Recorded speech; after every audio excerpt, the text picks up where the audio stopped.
Hello friends, मैं sir doctor M K Hopu, department mathematics, government college Ajmer. Number theory हम कर रहे थे। नंबर थ्योरी में हमने मैथमेटिकल इंडक्शन को देखा है, किया है, और कॉम्पिटिटिव एग्जाम्स में उसका किस तरह से उपयोग हो सकता है उसके बारे में थोड़ी सी संभावनाएं मैंने बताई। आगे चल के जब हम कुछ और स्टडी कर लेंगे उसके बाद इन सब को साथ में लेके कुछ और बात भी करेंगे। आज हम डिविजिबिलिटी थ्योरी की बात करेंगे।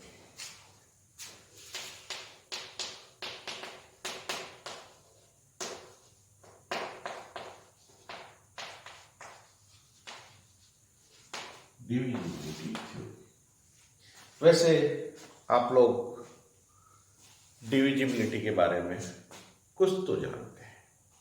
कुछ जानते हैं का मतलब कोई संख्या 2 से कब डिवाइड होगी, तो आप स्ट्रेट फॉरवर्ड कह सकेंगे कि पहले इकाई अंक पर अगर 2 4 6 0 हो, 6 8 0 हो, तो वो 2 से डिवाइड हो जाएगी। इसी तरह से 3 से डिवाइड कब होगी, 4 से डिवाइड कब होगी, 5 से डिवाइड कब होगी, 6 से, 7 से, 8 से, 9 से, 10 से, 11, यहाँ तक कुछ पढ़ते हैं। आप जानते भी हैं, कुछ चीज़ें जानते हैं पहले से, उनको मैं वापस से डिस्कस नहीं कर रहा, पर जहाँ जरूरत पड़ेगी वहाँ सब कुछ डिस्कस करूँगा। तो इस थ्योरी को अब तक आपने जो पढ़ा है, कुछ संख्याओं के बारे में पढ़ा, कुछ चीज़ों के लिए किया है। धीरे धीरे हम इस चीज़ को सिस्टमेटिक तरीके से समझकर ऐसी स्थिति लाने की कोशिश करेंगे कि किसी संख्या में किसी संख्या का पूरा भाग जाता नहीं जाएगा। इसके बारे में प्रयास करेंगे कि वो चीज़ें सीख सकें। कब ऐसा होगा? जब हम इस चीज़ों को, इनको सबको सिस्टमेटिक तरीके से समझ लेंगे। देखिए, कई बार चीज़ें बहुत सरल होती है, हम समझने में उसको थोड़ा सा कठिन इसलिए बना लेते हैं कि हम एल्जेब्राइक वे से उसको समझने की कोशिश करते हैं। यहाँ प्रयास ये करिए कि साइमल्टेनियसली प्रैक्टिकल एग्जाम्पल लेके करिए, चीज़ें बहुत आसानी से समझ में आ जाएगी। चीज़ें छोटी लग सकती है, अरे ये तो हमें आता था, ये तो हम समझते थे, पर वो आना और समझना यही हमारे लिए इम्पोर्टेंट है कि उसको किस तरह से व्यवस्थित रूप से समझ सकें।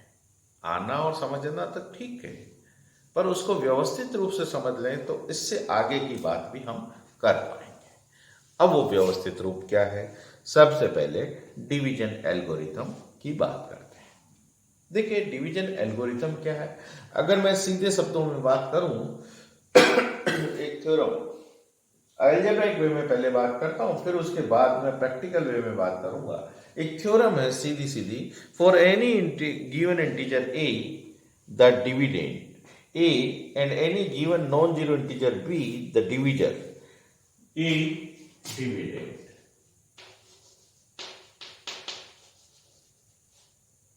dividend. And given non-zero b not equal to 0 is b a, तो कुछ भी हो सकता है, डिविडेंड जिसमें भाग लग रहा है, a for any integer a and given non zero integer b the divisor, जिसका भाग लगना, divisor b, non zero integer b the divisor, there exist a integer q quotient QUOTIENT।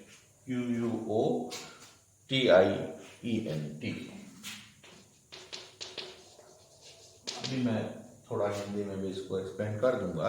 Quotient and R the remainder, चार चीजें हैं।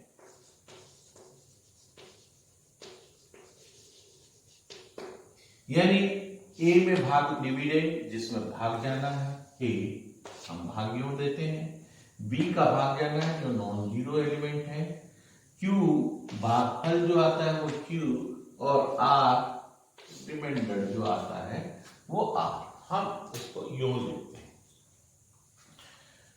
ए में भाग जाना है बी का, भाग जाने के बाद क्यू भाग, जैसे मैं एक एग्जांपल ले लेता हूं, 37 ले लेते हैं।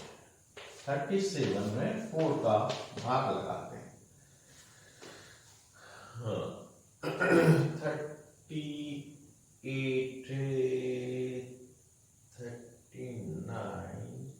39 ले लेते हैं ताकि हमें ये एग्जांपल बाद में भी काम आता रहेगा। 9 बार जाएगा, 36 आएगा। 36 को मैं थोड़ा सा 9 into 4 लिख रहा हूं, 36, और बाकी क्या बचेगा माइनस कर देंगे, माइनस करेंगे तो ये 3 बचेगा। तो क्या मैं ऐसा लिख सकता हूं 39 is equal to Q A B, Q B, यानी क्यू 9 into 4 प्लस 3, ऐसा लिखा है। लिख सकते हैं, अपन जानते हैं इस चीज को। तो यहां भी होगा क्या, ए जब भाग बाकी निकालेंगे, ए माइनस बी क्यू आएगा, बी इंटू क्यू यहाँ आएगा, माइनस करेंगे ए माइनस बी क्यू, तो ये क्या लिखेंगे, A minus B Q is equal to R. A minus B Q is equal to R. तो ए को क्या लिख सकते हैं, B Q plus R. B क्या है, जिसका भाग लगाएंगे, क्यू क्या है, कॉशिएंट है, भागफल है, और आर क्या है, remainder. A is equal to B Q plus R. अब आर क्या है, आर देखिए ये 0 हो सकता है, आर की वैल्यू अगर पूरा पूरा भाग लग जाए तो 0 हो सकता है, और इसकी वैल्यू इस बी से तो कम ही होगी, यानी 0 is less than R is less than B. Less than equal to नहीं लिख रहा हूं क्योंकि ये बी से तो छोटा ही होगा, बी से तो छोटा ही होगा। अब बी अगर नेगेटिव संख्या है तो मैं थोड़ी देर सेफ्टी के लिए इसको मोड बी कह देता हूं, पॉजिटिव बी से छोटा। अगर ये नेगेटिव संख्या का भाग लगा रहे हैं तो ये पॉजिटिव संख्या से छोटा होगा। अब ये प्रूव करना है, जो हम जानते हैं, बहुत आसानी से चीजें जानते हैं, उसी चीज को प्रूव करना है कि किस तरह से ये है। अलजेब्रिक वे से कि भाई ये डिविडेंड है, ये डिवाइजर है, ये कोशिएंट है, रिमाइंडर है, ये हम जानते हैं, ये हम जानते हैं, इन सारी चीजों को हम जानकारी रखते हैं। पर अब कहे कि इसको हमें प्रूव भी करना है, किस तरह से प्रूव करेंगे देखिए। मैं इधर दे देता हूं उसको। देखिए ये जो 39 है, ये 39 4 के मल्टीपल में जो संख्याएं है ना, उन संख्याओं के किसी न किसी के बीच में आएगा। यानी जैसे ये मैं अगर लाइन पे ड्रॉ कर दूं तो जैसे -2 इंटू बी का मतलब 4, 2 इंटू 4, फिर माइनस नेक्स्ट आएगी -1 इंटू 4। मैं ज्यादा नहीं लिख रहा हूं इधर क्योंकि मैंने पॉजिटिव लिया है, इसलिए अगर ये नेगेटिव लेता तो इधर भी कहीं आता है किसी के बीच में। फिर 0 इंटू 4। ऐसा करते हुए जब लिखते हैं तो ये 9 इंटू 4, फिर नेक्स्ट 10 इंटू 4, 10 इंटू 4,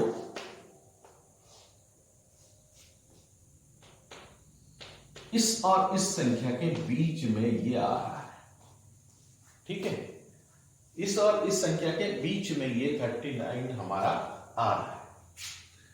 इसका मतलब अगर मैं इसको उस ए बी क्यू उस फॉर्मेट में लिखूं तो क्या होगा, -2 into B -1 into B 0 into B and 1 into B 2 into B, इस तरह की संख्याएं आएंगी, इनके बीच में ही कहीं आएगा। तो थोड़ी देर के लिए मान लेते हैं कि ये QB और Q+1 B के बीच में ये जो A है वो इनके बीच में कहीं आ गया, यानी ये Q और ये B और ये नेक्स्ट नंबर क्या है Q+1 और ये B, इसके बीच में ये संख्या आ गई मेरी A। This is less then और इक्वल टू और इज लेस देन और इक्वल टू, एंड इसके बीच में ये संख्या आ गई QB और Q+1 B के बीच में, अर्थात 0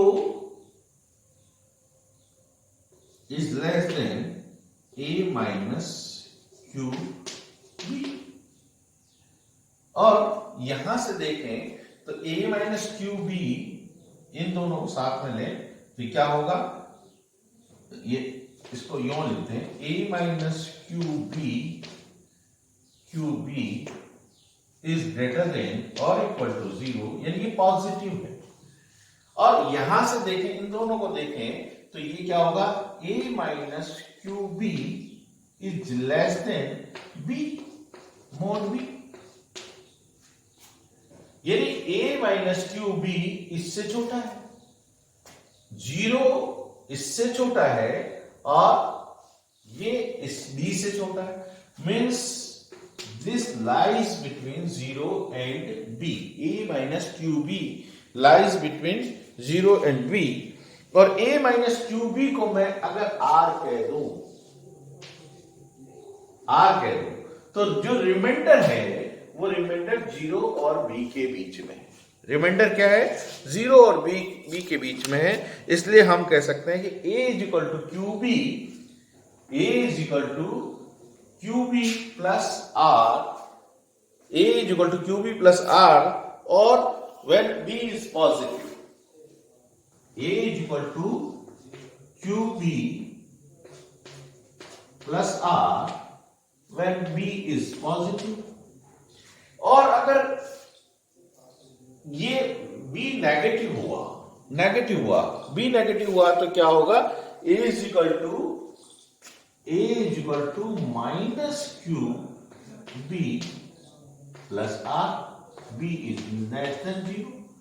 अगर B ही लेस देन 0 तो ये सारी संख्याएं इधर चली जाएगी, तो उस केस में ये हो जाएगा। इन जनरल हम कह सकते हैं hence the existence of Q and R, Q और R का एग्जिस्टेंस है। पहली बात A is equal to BQ plus R में Q और R का एग्जिस्टेंस है। अब यही सफिशिएंट है, यानी इसके अलावा ये यूनिक है, यानी और कोई दूसरा Q और R नहीं हो सकता।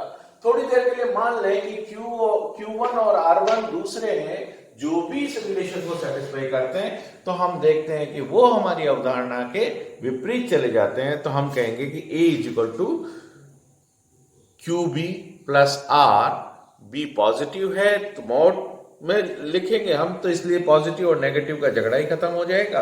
और इन जनरल हम कह सकते हैं कि डिवीजन एल्गोरिथम में ये जो हमने प्रक्रिया की थी, अगर हम इसी प्रक्रिया को मैथमेटिकल वे में करें, एल्जेब्राइक वे में करें, तो ये क्या आ जाएगा, A equal to BQ plus R। ये है division algorithm, A is equal to BQ plus R। अब इस डिवीजन एल्गोरिथम में A अगर R की वैल्यू 0 हो गई तो फुल्ली डिवाइड करेगा, R की वैल्यू 0 हो गई तो, और R की वैल्यू हमेशा क्या होगी, R is lies between 0 and B, हमेशा 0 और B के बीच में होगा। B को हम पॉजिटिव ले रहे हैं इसलिए ऐसा लिख रहा हूं, बाकी नेगेटिव हो तो भी। अगर अगर कहीं a पूरा का पूरा डिवाइड कर देता तो हम कहते हैं कि r इज इक्वल टू 0, यानी a is equal to Q B हो जाएगा। अगर पूरा का पूरा डिवाइड कर देते हैं तो a is equal to Q B हो जाएगा। इफ a डिवाइड, इसको लिखते कैसे हैं, a divides b, b divides b का भाग करना है, b divides a, b divides a अगर r 0 हो जाता तो हम इसको यो लिखते हैं a डिवाइड्स b। तो इसका अगर a डिवाइड्स b है तो a का पूरा पूरा भाग लगे, a और b को उलट दें तो a का पूरा पूरा भाग लगे, उस केस में क्या होगा, a lies between 0 and b हो जाएगा।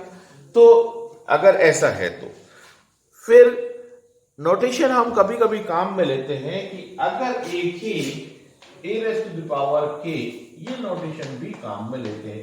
a k, इस नोटेशन का अर्थ क्या है इसको समझ लेना चाहिए। a k पैरेलल लाइन डाल के is sometime used to indicate AK divides B, AK divides B, यानी sometime used to indicate that AK divides B but AK plus 1 doesn't divide B, AK plus 1 does not divide को यूं काट देते हैं divides B।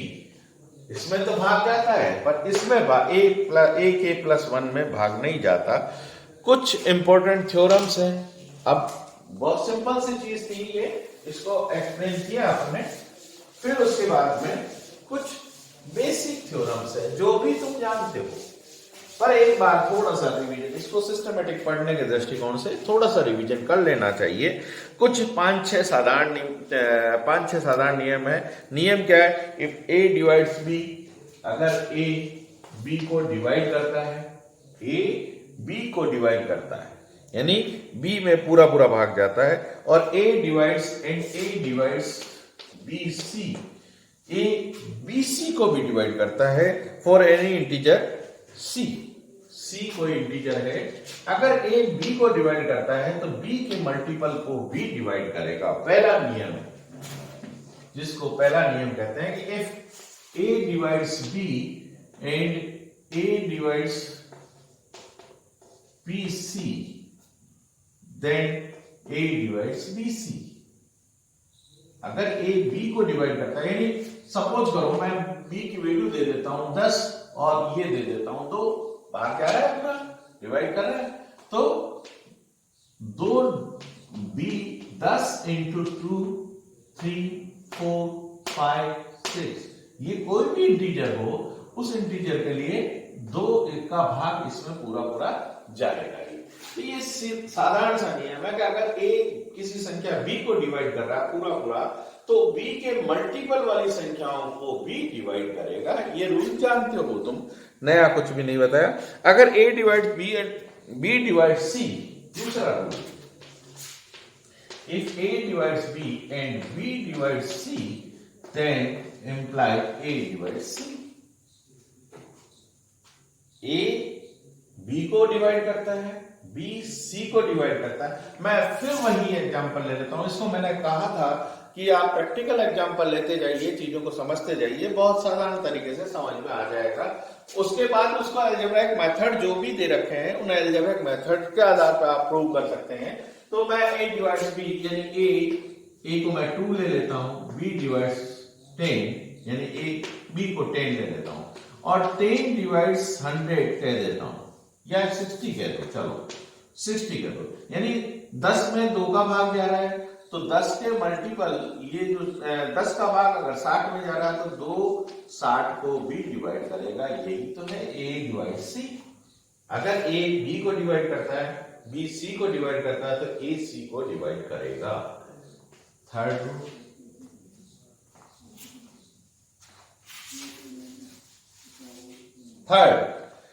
तीसरा, a divides b and b divides c, a divides c, ये important है, a divides b and a divides c, यानी a b को भी डिवाइड कर रहा है, a c को भी डिवाइड कर रहा है, तो a will divide bx plus cy, x and y are integers, x और y इस तरह के इंटीजर्स हैं, then x and y for any integers x and y, x y कोई भी इंटीजर्स हैं,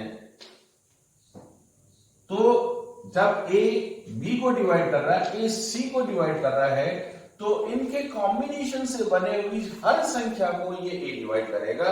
प्रैक्टिकल एग्जांपल, 2 डिवाइड्स b को मैं 6 ले लेता हूं, 2 डिवाइड 6, 2 डिवाइड्स c को 8 ले लेता हूं, ठीक है। अब 2 डिवाइड्स मैं x और y को 1 1 ले लेता हूं, तो 6 प्लस 8 14 को डिवाइड करेगा। अगर मैं x को 2 लेता हूं तो 12 होगा, 12 प्लस 8, x को 1 ले लेता हूं और x को 2 ले लेता हूं, y को 1 ले लेता हूं, तो c y 8 20 को डिवाइड करेगा। अगर c को भी मैं y को भी 2 ले लेता हूं तो 8 16 हो जाएगा, 28 को डिवाइड करेगा। यानी x और y इंटीजर्स कोई भी लें, कोई भी ऐसे इंटीजर्स लें, कोई भी इंटीजर्स लें, तो इस कॉम्बिनेशन को भी ये a डिवाइड करेगा। ये रूल इंपॉर्टेंट है, ध्यान रखिए कि अगर a b को डिवाइड करता है, a c को डिवाइड करता है, तो a b x plus c y को भी डिवाइड करेगा। ये इंपॉर्टेंट रूल है, ध्यान रखिए। If a divides b, fourth, if a divides b and b divides a, अगर a में b का भाग जाता है और b में a का भाग जाता है, तो a और b बराबर होंगे। फिर fifth rule, if a divides b,